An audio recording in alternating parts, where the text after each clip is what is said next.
Hey guys, how you doing? Hope you're enjoying your first full weekend of summer. Um, I've been spending the weekend continuing to recuperate from my trip to Los Angeles and E3. The good news is that just about all of our E3 content is up at popzara.com if you guys want to check it out. I did write impressions pieces on the Retro N5, on Castlevania Lords of Shadow 2, Final Fantasy X, 10.2 HD Remaster. Um, let's see, Band Fuse, and a bunch of other stuff. So again, popstar.com if you want to check out what I thought, and also Nathan did a great job with some of his pieces as well. So I hope that you'll check that out. But what I've been doing when now that the writing season is over, at least temporarily, and I can relax a little bit, is I'm finally getting around to playing Bioshock Infinite, which I have had since March and didn't get a chance to really play all that much because after I bought it, I actually got sick. And then after that went away, then it was getting close to finals time, and I had to worry about school. And then when school ended, then I had to get ready for E3. And now that E3 is over, now I finally get to catch my breath and spend some time and play Bioshock Infinite, which so far has been great. And I'm looking forward to playing it a little bit more in the coming days.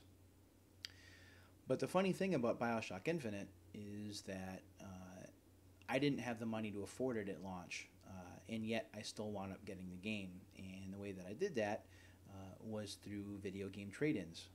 I had some games that I wasn't playing anymore, or games that I thought that I could live without, and I traded those in, and I had enough store credit left over to get that premium edition that I showed you.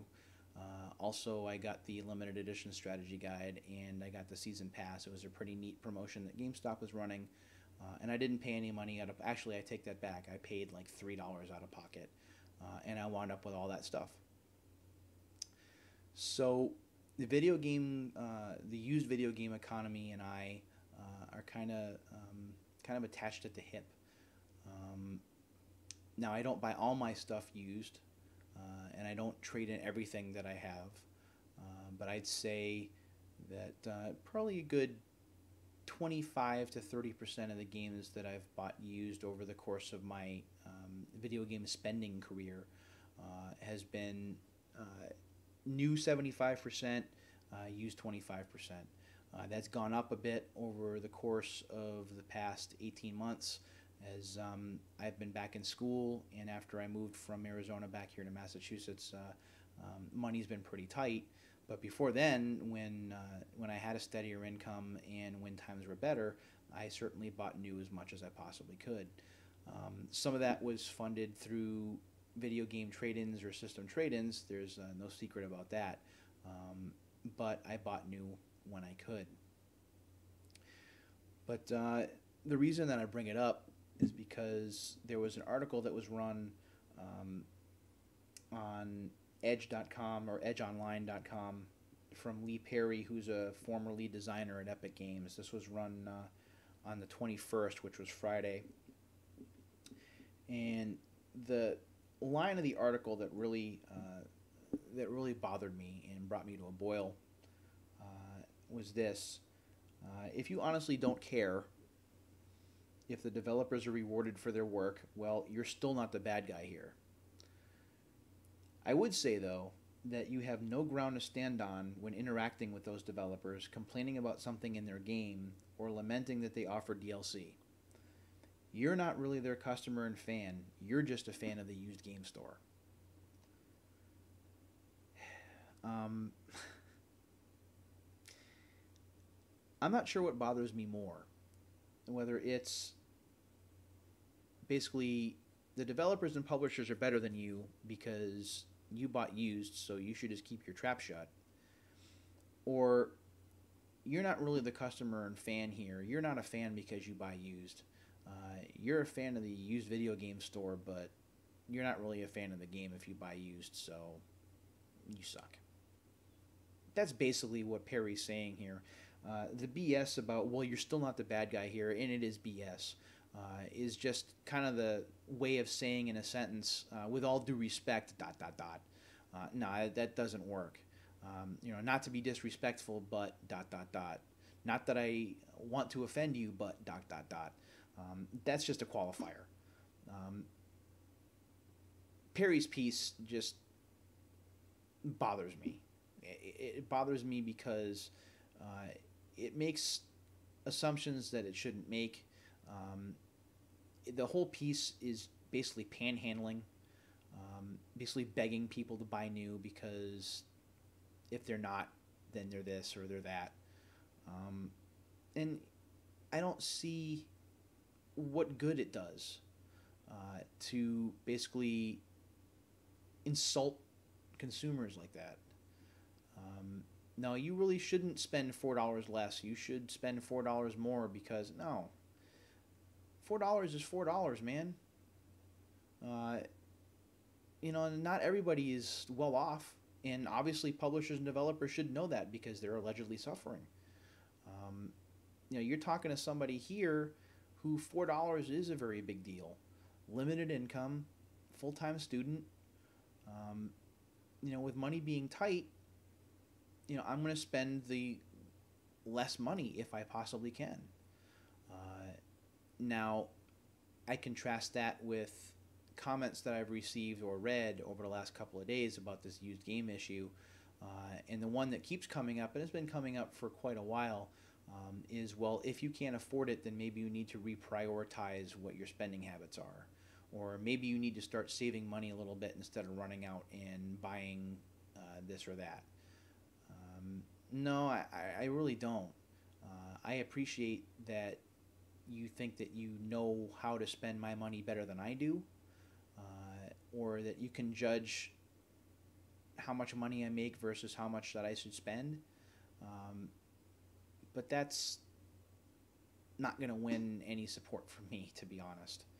Um, you don't know about how, or you don't know how much money that I used to spend on games when I did have more of an income. You don't know how much money that I've dropped into this sector of entertainment since I've been involved in it. You're talking about someone who started buying his own stuff during the Super Nintendo era, starting with the system itself. So if you figure about $2,000 a year from 1991 until 2011, so that's 20 years. So 2,000 times 20, so that's $40,000 or so. I won't say that it's $40,000. We'll scale it back. We'll say 30 grand that I've spent on games over that time, games, accessories, and consoles in that time. And now that I'm having a little bit of a problem and I don't have as much money as I used to, and I want to save a couple of dollars and be a bit more frugal, you're going to tell me that I'm not a fan and that I shouldn't interact with these developers because I don't have any ground to stand on.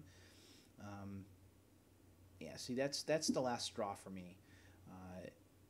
And granted, I didn't have to read the piece, but I know that that's how a lot of the industry feels, and they don't come out and say that because they're a bit smarter than Mr. Perry is, to be honest. Um, if that's the way they feel, and I don't have the money to be a fan or to interact with these people, then perhaps I shouldn't. Perhaps it makes more sense for me to take the money that I would spend on these things and spend it elsewhere. That's one of the major reasons why, starting last year, for my 40th birthday, I started to focus a lot of my attention on older games and systems: Nintendo, Super Nintendo, Sega Genesis, PlayStation 1, PlayStation 2, games that you really can't buy new anymore, that are considered or soon to be considered part of the retro community, and it's a completely different uh, interaction system there. I don't see, or at least I hope I don't see, developers and publishers going, well, these games were made 20 years ago and you're taking food out of our mouths by not having bought it new. Because if I see that, I'm just going to laugh. This way, if I don't spend any of my money at all on any of the new stuff for PlayStation 4 and Xbox One, then I don't have to worry about whether it affects anybody because I'm not involved in it. And that's really the way I look at it. When you combine this whole second-class treatment of consumers who happen to buy used with the whole firmware thing, which I've hated since day one, software patches, DLC, online subscriptions, forced multiplayer, all of this stuff, that's one direction that the game industry is going in. I have another direction that I want to go in. And there comes a time when you just kind of have to say, all right, it's not you, it's me. It's, it's a divorce that needs to happen for, for both our sakes. I don't need to be wasting your time and wasting my time making videos like this where I'm upset or disappointed because of the way that I feel that I'm being treated as a consumer. I don't have to be. It's better for me to just take my money and say I'm going to spend it on 10 NES games or 5 Nintendo 64 games or 15 PlayStation 2 games or whatever it is that I decide to spend the money on, where it's not going to affect the publisher and developer anymore, because in many cases the publisher or developer are gone and it doesn't really affect them, and all it does for me is gives me something additional to play in my spare time. Where I don't have to be, I don't have to know that it's people like me that Mr. Perry is talking about. It's too bad.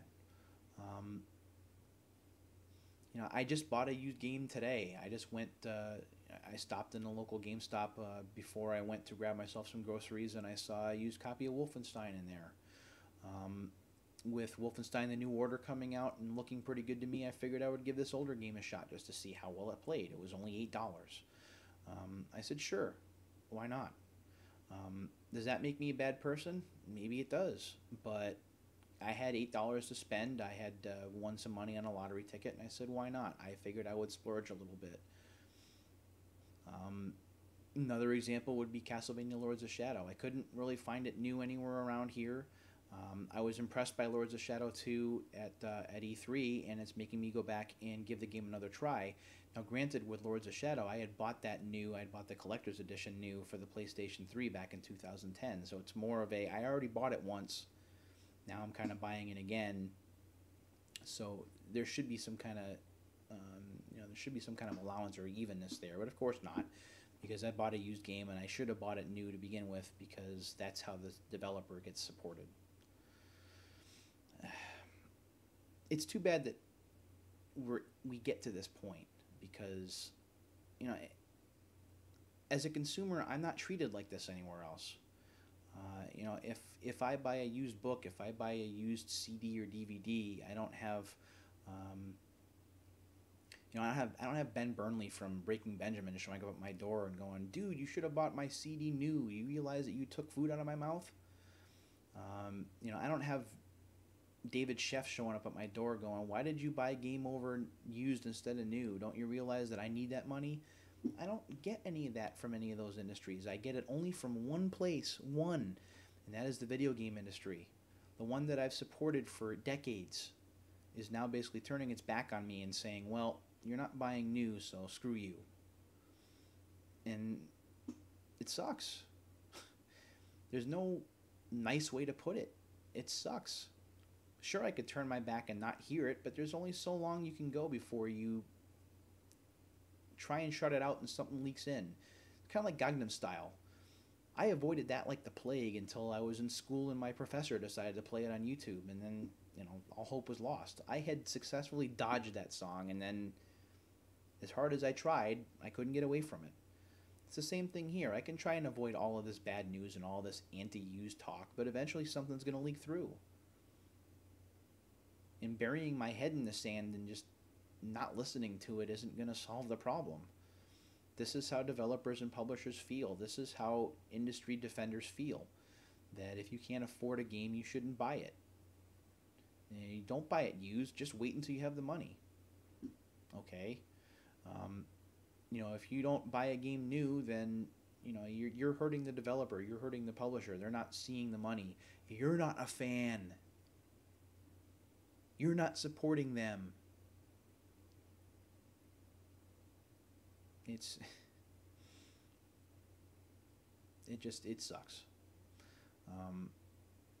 And that's why, among the litany of reasons why Xbox One and PlayStation 4 just aren't even in my zip code, I wish Sony and Microsoft luck. I hope that both of them sell millions and millions of consoles, but that none of them are going to be me. No. Um, and I'm probably not going to buy a Wii U either. I'm just not going to. Um, it's not out of anger. It's not that I'm trying to prove a point. It's just it's not for me.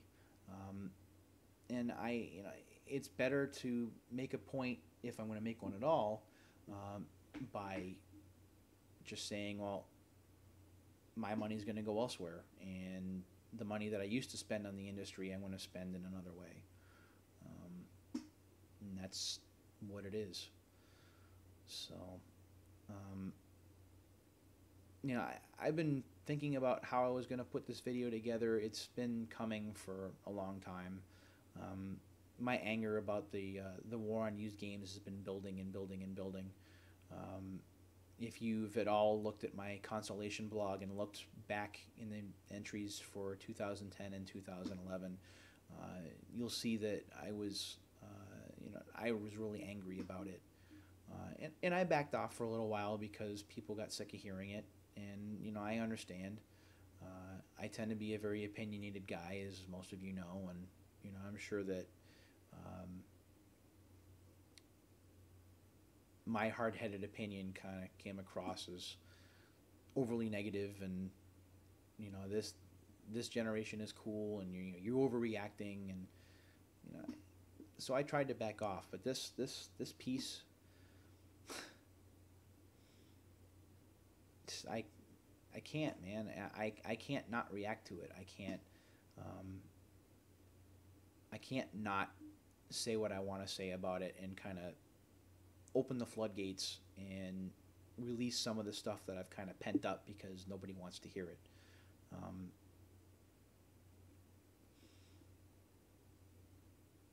I'm not gonna yell on camera like Francis or Angry Joe, and I'm just,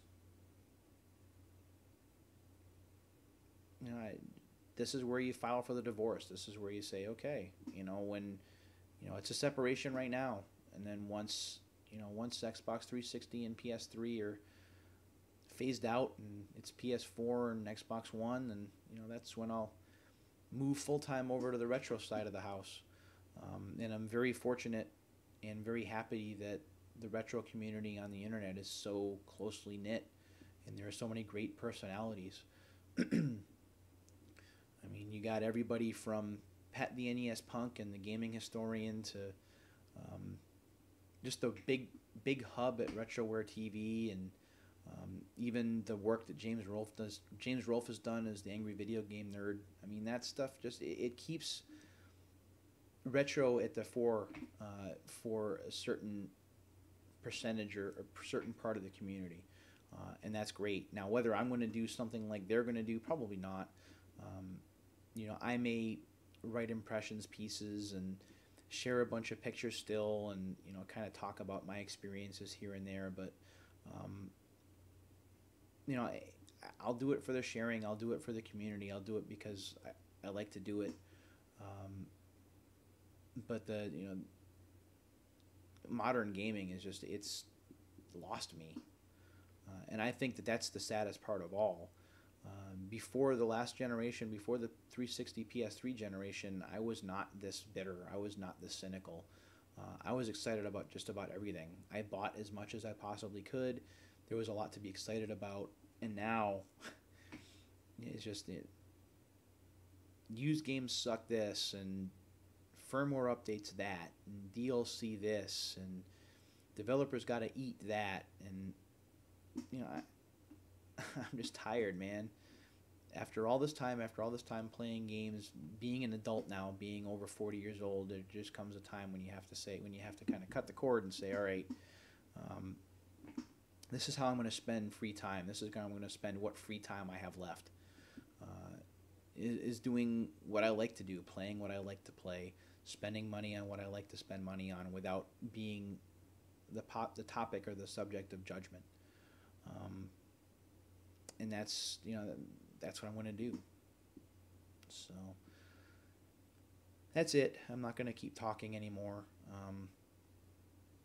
Please don't misconstrue my opinion as something wide-ranging, or me telling you that you shouldn't buy any of the new systems um,